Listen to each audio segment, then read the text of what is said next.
আর আজকের অঙ্কটা এনেছি দেখো 2⁴x plus 4⁴2x plus 16⁴x is equal to 12।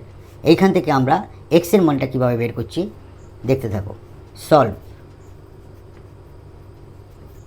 আমরা এখানে 2 আছে, এখানে 4 আছে, এখানে 16 আছে, প্রত্যেকটা আমরা বেস 2 আনব। তাহলে দেখো 2⁴x, আমরা 4টাকে যদি ভাঙাই 2² বাইরে 2x দিয়ে দিলাম, প্লাস 16টাকে যদি ভাঙাই 2 4 বাইরে আমরা x দিয়ে দিলাম, ইজ ইকুয়াল টু 12।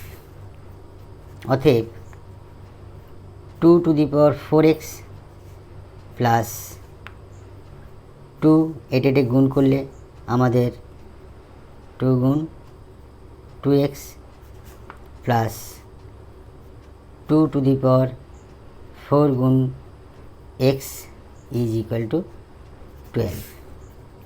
তাহলে এখানে আমাদের 2⁴x plus 2 2 4 4x plus 2⁴x is equal to 12। অতএব দেখো এখানে যা আছে, এখানে তাই আছে, এখানে তাই, তাহলে আমরা কমন নিতে পারি। 2⁴x যদি কমন নিই, এখানে 1 থাকছে, প্লাস এটা উঠে গেলে 1 থাকছে, প্লাস এটা উঠে গেলে 1 থাকছে, is equal to 12।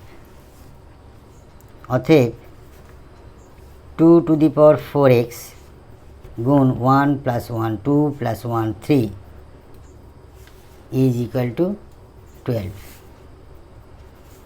2⁴x into 3 divided 3 is equal to 12 divided 3।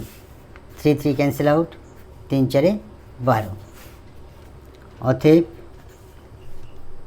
2⁴x সমান 4, এখানে বেস 2, এখানে বেস 4, তাহলে এখানে বেসটা আমরা 2 করব। তাহলে হিসেব মতো 2⁴x সমান 4টাকে ভাঙলে 2⁴²। তাহলে এই বেস আর এই বেস মিল হলো, এইটা সমান আমাদের এইটা হবে। অতএব আমরা লিখতে পারি 4x সমান 2। অতএব 4x এই সাইডে আমরা 4 দ্বারা ভাগ করছি, এ পারেও আমরা 4 দ্বারা ভাগ করছি, 4 4 ক্যান্সেল আউট, 2 2 2 4 1। অতএব x is equal to half. It will be answer. Thank you.